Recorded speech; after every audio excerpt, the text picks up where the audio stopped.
जय भीम, नमो बुद्धाय.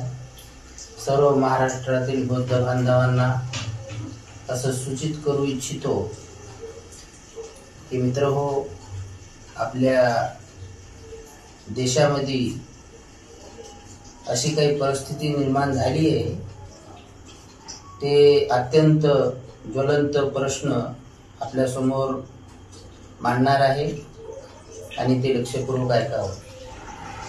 कारण आपल्या सुप्रीम कोर्टाचे सरन्यायाधीश भूषण गवई यांच्यावर काल राकेश नावाच्या माणसाने, वकिलाने बूट फेकून मारण्याचा प्रयत्न केला, परंतु सुरक्षा दलाने ते हाणून पाडलं आणि त्याला बाहेर घेऊन गेले. आणि तो त्याच्यामध्ये असं म्हणाला की सनातन का अपमान नहीं सहेंगे, नहीं सहेगा हिंदुस्तान.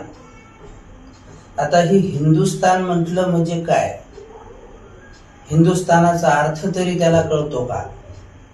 अरे बाबा, 12व्या शतकामध्ये मोगल भारतामध्ये आले होते, त्यावेळेस त्या लोकांनी इथल्या लोकांना हिंद म्हणून अशी पदवी दिली होती, कारण इथं शिक्षण नव्हतं. मॅड डोक्याचे होते म्हणून त्यांनी हिंदुस्थान या देशाचं नाव दिलं होतं. आणि दुसरी गोष्ट अशी, आपल्या महाराष्ट्रामध्ये बी ज्यावेळेस भूषण गवई आले होते, त्यावेळेस आपल्या इथल्या गृहमंत्र्यांनी प्रोटोकॉल पाळला नाही. जातीवादी आहे ना, ब्राह्मणाला कोणाचं चांगलं दिसत नाही. आणि 3.5% ब्राह्मण या भारतावर आज रोजी राज करत आहे.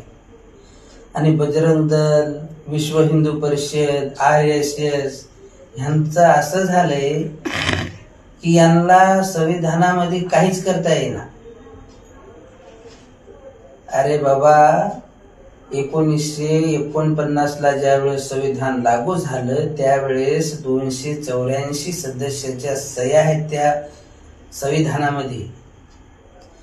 आताच्या काळामध्ये 284 सगळेच्या सगळे क्रिमिनल सापडतील, एकाचं बी रेकॉर्ड चांगलं सापडणार नाही शोधाय गेलं तर. कोणावर मर्डरचा गुन्हा असेल, कोणावर बलात्काराचा गुन्हा असेल, कोणावर डकेतीचा गुन्हा असेल, कोणावर कशाचा गुन्हा असेल, असे सगळे भ्रष्ट नेते आताचे आहेत. त्यावेळेचे लोक चांगले होते आणि त्यांनी ते सह्या केल्या होत्या. आता एकही सापडणार नाही तशी सही करणार. परिस्थिती अशी आहे की आपल्या महाराष्ट्रामध्ये, आणि महाराष्ट्राचं असं दुर्दैव आहे की महाराष्ट्रामध्ये बौद्ध समाजाला एकही नेता राहिलेला नाही. आणि स्वतःला जे नेते म्हणून घेतात त्याची परिस्थिती अशी झाली, सौ चूहे खाके बिल्ली चली हाज, कधी या पक्षात तर कधी त्या पक्षात तर कधी त्या पक्षात, लाजा सोडून दिल्या सगळ्या. म्हणून आता स्थानिक लोक जे आहेत, गोरगरीब असतील, नोकर वर्ग असेल, नोकर वर्गाचा तर काही याच्यामध्ये कन्सेप्टच नाही. हे तर घरामध्ये दरवाजे लावून बसणारे लोक आहेत. हे कुठलाच प्रतिकार करू शकत नाही, त्यांची शक्तीच नाही त्याच्यामध्ये. कारण की बाबासाहेबांनी सांगितलं होतं की आजादी का हक भीक मागणे से नहीं मिलता, उसे लढकरी पाया जाता. याच्यामध्ये लढायची कुवत नाहीये.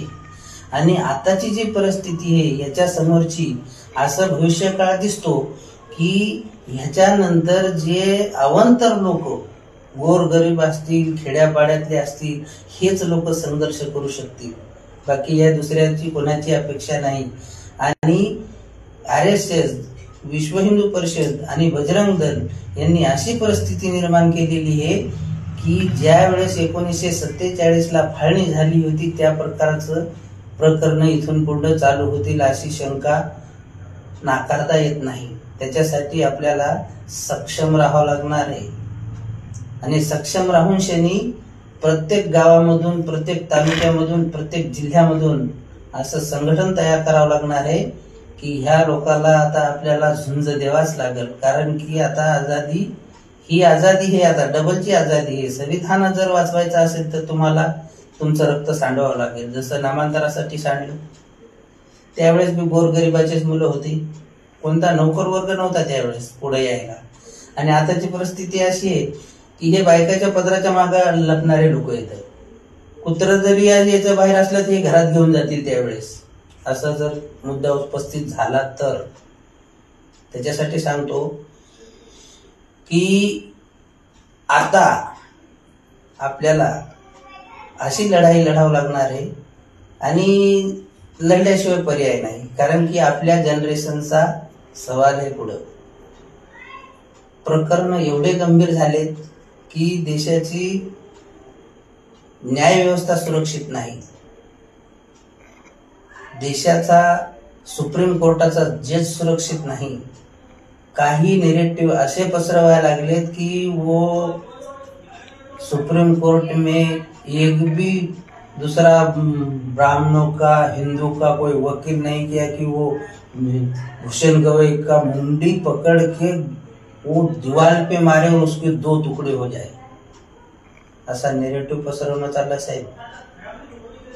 लक्षपूर्वक ऐकावं, कारण की लय कठीण दिवस समोरचे येणार आहेत आणि आपण जर तयार राहिलो नाही तर लय मोठी हानी होईल. आणि याच्यासाठी तयारी करावंच लागणार आहे, त्याच्याशिवाय पर्याय नाही. कारण की बाबासाहेबांना सांगितलं होतं 100 दिवस शेळी होऊन जगल्यापेक्षा 1 दिवस वाघ होऊन जगा. आता तो टाइम आलाय खरं. बघा याच्यामध्ये कुणाला काय वाटतंय. आम्हाला तर 100% माहित आहे नोकर वर्ग कोणी आमच्या मागे निघणार नाही. परंतु आमच्यासारखेच धाडसी लोक याच्यामध्ये भाग घेतील आणि ते संघटन बनवतील आणि लढा बी देतील. तर त्या लढ्यासाठी जे नोकर वर्ग आहे यांनी कमीत कमी नाही काही तर यांना आर्थिक परिस्थितीच्या माध्यमातून तरी साथ द्यावी. अन्यथा आर्थिक परिस्थितीच्या माध्यमातून जरी ह्या लोकांना यांनी जर साथ दिली नाही तर मग यांचं बी काही खरं नाही. समजून घ्या. पुढचे मुद्दे असे येतं, अत्यंत ज्वलंत येतं. हा व्हिडिओ महाराष्ट्रातल्या कानाकोपऱ्यापर्यंत पोहोचवण्याची शपथ घ्यावी आणि पोहोचावा अशी आशा बाळगतो आणि थांबतो. जय